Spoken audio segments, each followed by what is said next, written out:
on se retrouve avec Erwan et Kulalasan. Salut. Voilà. On va s'ouvrir plein de petits trucs, mais on va commencer par du Altered, donc un TCG français. Que je ne connais pas du tout. Cocorico. Parce que Pokémon, bon, c'est bon Pokémon. Il y a tous les gens qui se battent pour acheter des ETB, qui volent des ETB à des petits enfants qui veulent acheter du Pokémon. C'est honteux. Du coup, on va s'ouvrir ça. Donc, le principe, je vais ouvrir ici, histoire que ça soit un peu plus vidéographique. Bien sûr, explique-nous tout parce que je t'avoue que pour le coup je connais pas du tout le jeu, tu m'en as vite fait parler. Ouais, le principe d'Altered, c'est que on ne fait pas de combat. D'accord. Il y a des points, il n'y a pas de points d'attaque, il y a plein de points de défense. Ok. En fait, c'est de l'exploration. Ok. Donc on va dire que le lore, le petit lore, c'est que c'était la fin du monde. Ok, c'est Tout a été explode partout. Ok. Et en fait, il y a que certaines villes qui sont restées intactes. Mais donc, du coup, si j'ai bien compris, ça se passe en 2026 en fait. Exactement. D'accord. Voire je capte. 2027 selon les statistiques. Je capte. Continue. Mais du coup, en fait, il y a certaines villes qui sont restées totalement indemnes, on va dire, ou qui ont réussi à reconstruire.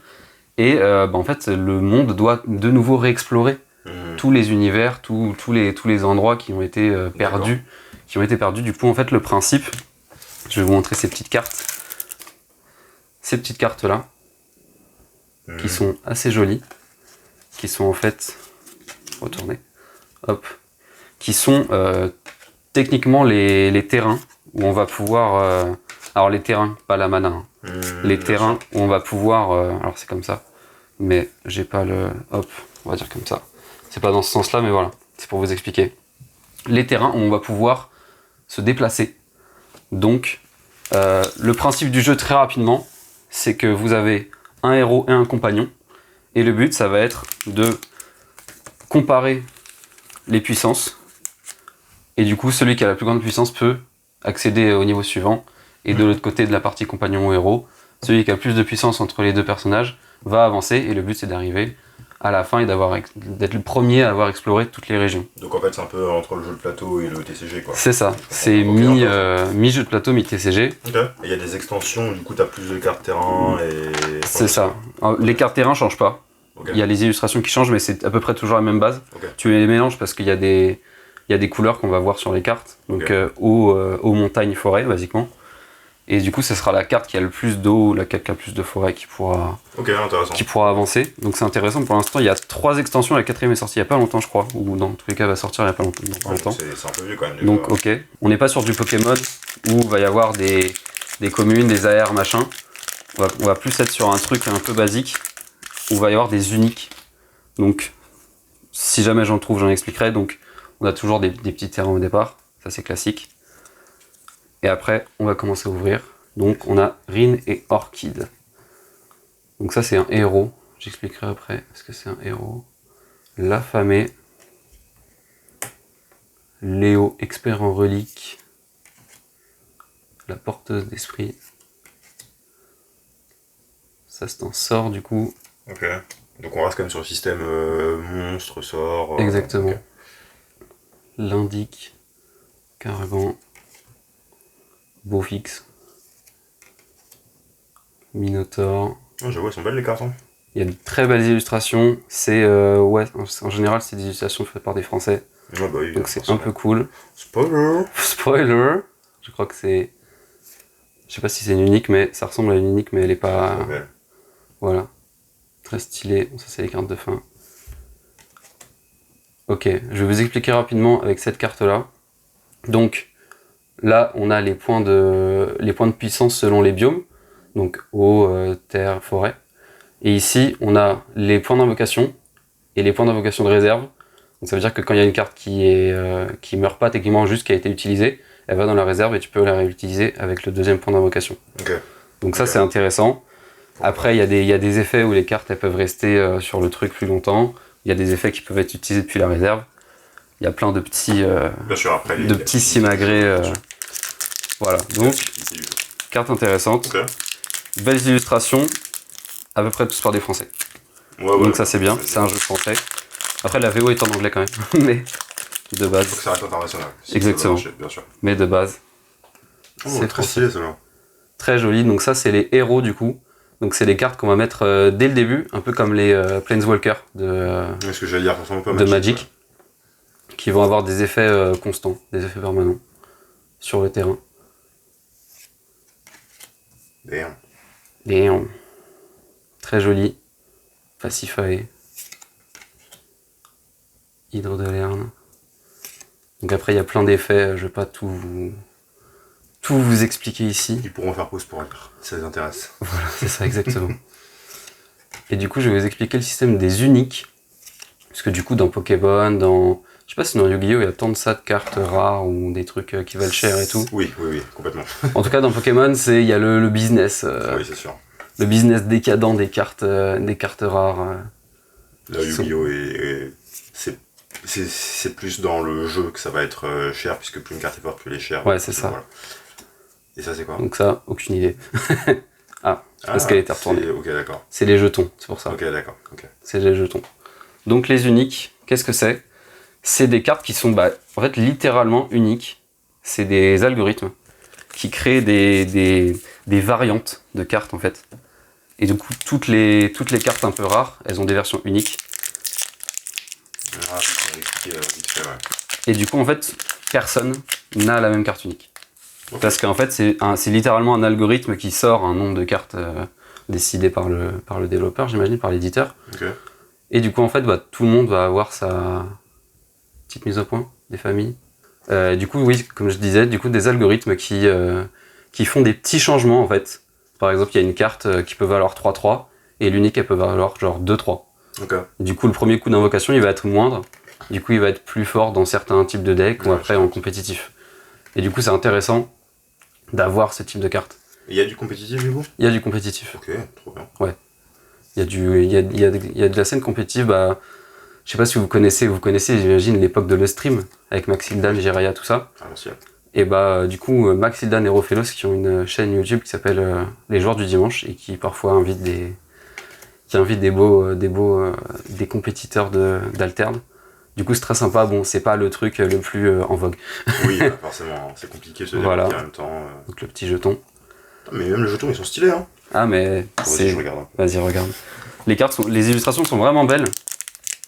Un peu...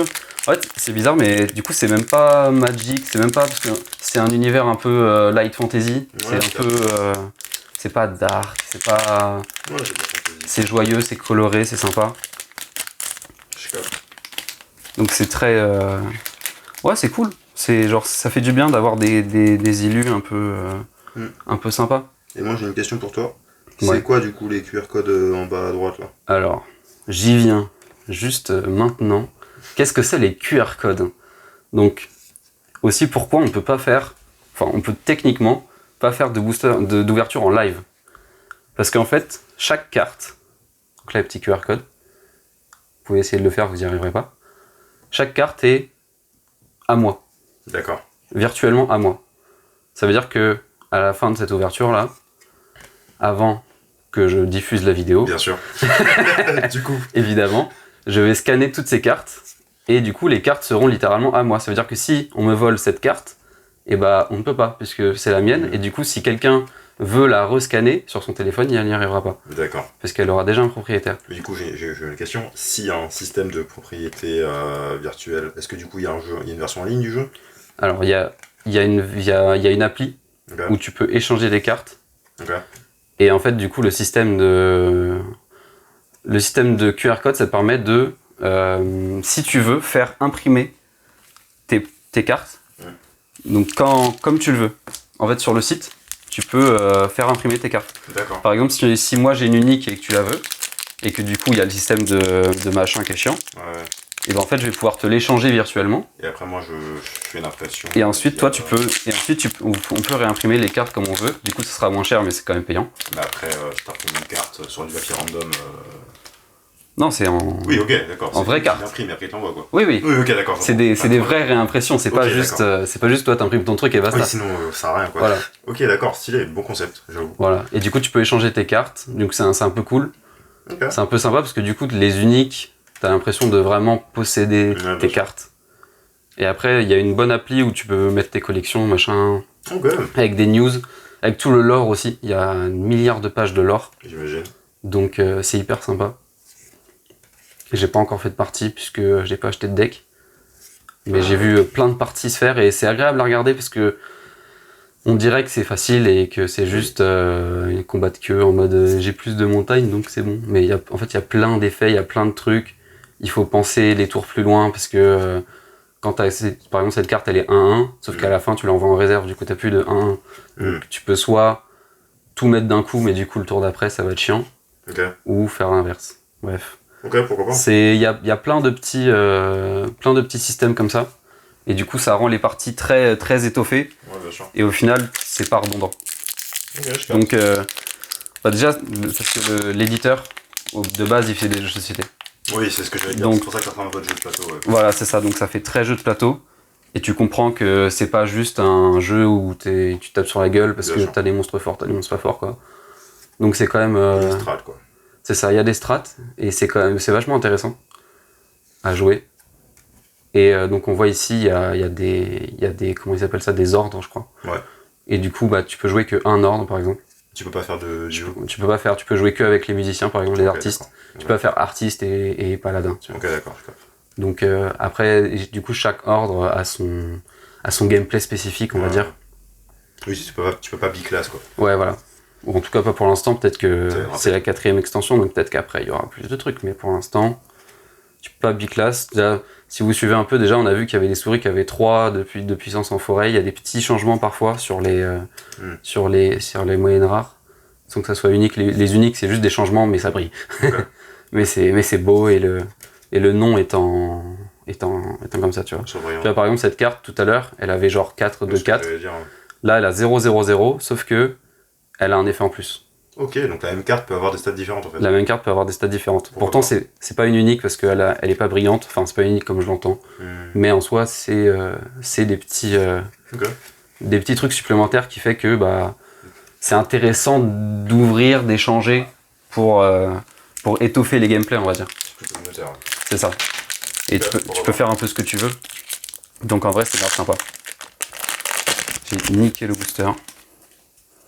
On va continuer. Donc ça, c'était le kit d'avant-première avec 7 boosters que j'ai acheté 20 balles. T'arrives sur la fin là déjà ? Ouais. Ça va vite, hein. Ça va vite. Et oui, du coup, c'est moins cher. Vu que ça n'a pas la hype de Pokémon, même Magic, c'est moins cher déjà, mais c'est quand même un peu cher. Oui, les jeux de cartes restent chers aujourd'hui. Ouais. Là, le booster, c'est 3 €. Non. Donc, putain. Donc si tu t'y mets, ça va. Ouais, bah... C'est pas, tu vas pas te faire. T'inquiète, j'ai payé des boosters 3 € aussi là hier sur un autre TCG encore. Ouais, voilà. Je spoil pas, mais les vidéos arrivent en septembre normalement. C'est ça. T'inquiète. Donc. On peut trouver des jeux pas chers. Exactement. Et en plus des bons jeux. Bien sûr. Si vous en avez marre de faire pampan avec des créatures qui ont 10 d'attaque et 0 de défense, voilà. Parle bien de Magic, toi. Un petit TCG sans prétention, on va dire. Ouais, mais qui a l'air de faire le taf. Hein, voilà, qui fait le taf. J'aime bien le côté un peu jeu de plateau. Ouais, voilà, c'est ça. Jouer, donc un jour on pourra se faire si tu veux faire une vidéo en partie, ou si vous voulez voir une partie, n'hésitez pas à le dire en commentaire. Bien sûr. Sur cette vidéo. Bon, j'espère que la vidéo vous a plu. N'hésitez pas à vous intéresser à ce jeu, qui est quand même pas cher. Ouais. Intéressant. Les cartes, après vous avez plein de sites. Je sais qu'il y a des sites en ligne aussi où vous pouvez jouer pour vous entraîner. Okay. Donc c'est sympa. En plus l'application est sympa pour trier les cartes et tout. C'est qu'il n'y a pas d'application genre Pokémon pour trier toutes les cartes. Non, donc après le QR code, il y a quand même pas mal de trucs qui sont un peu innovants. Ouais, qui sont un peu sympas. Actuel quoi. C'est ça, mi-TCG, mi-jeu de plateau. Donc n'hésitez pas. Si vous voulez d'autres vidéos sur Altered, que vous aimez bien Altered, n'hésitez pas à liker, commenter. Évidemment, mettre la cloche toujours. Et vous abonner, tutti quanti. Tutti quanti, voilà. C'était le Squishy Corp. À la revoyure.